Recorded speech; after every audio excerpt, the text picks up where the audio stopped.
Have there been any revelations or information out of Speed to Quote that has surprised you or made you change how you look at your business or your employees? There have been some curious things that we've noticed. For example, there are customers that send extremely high volume amounts of quotes out, where our broker, an individual salesman, would be, providing those rates. I'm talking hundreds a day, and they're not being awarded anything. There's the opportunities that they're being presented, they're not capitalizing on. The quotes that they're providing aren't winning the opportunity. And there have been situations where we've asked those brokers, hey, you're quoting a ton for this particular prospect, and you're not seeing anything. What are you doing here? Have you made any changes? Are you adapting? I mean, when you do the same thing over and over and over and expect a different result, that usually doesn't work out that way. So yeah, no, we've been able to identify situations where our salesmen are not quoting effectively, right? And the information is showing that there's a high number of opportunities being presented, and it's not translating into business. So we've been able to then intervene, kind of identify what the issues are, usually, which is misunderstanding of the market, overquoting, overpricing, not capitalizing on the opportunity, not getting awarded the shipment, and then not getting awarded the business. The revelation is when you're being presented opportunity and you're not winning those opportunities, well, we have the opportunity then to identify the issue and correct the issue.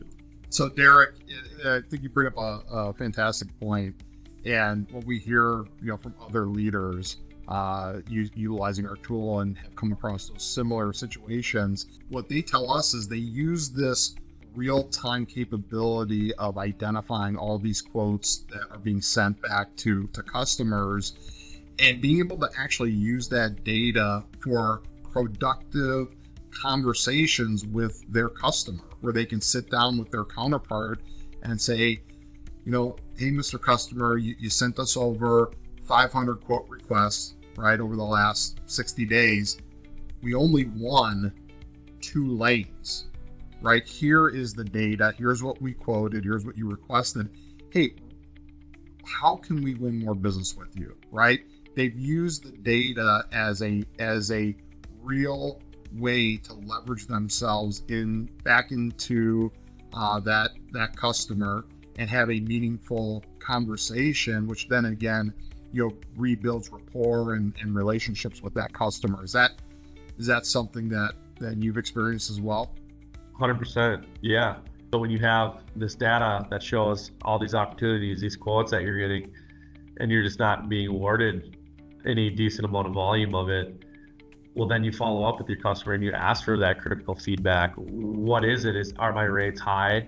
Sometimes we've even been told your rates are too low, and we don't have confidence in your ability to book trucks at these prices, in which we are then able to explain to our customers, it's not that we're too low, it's that you may have fallen into a situation where your current providers are overquoting you, and you may be overpaying on your freight.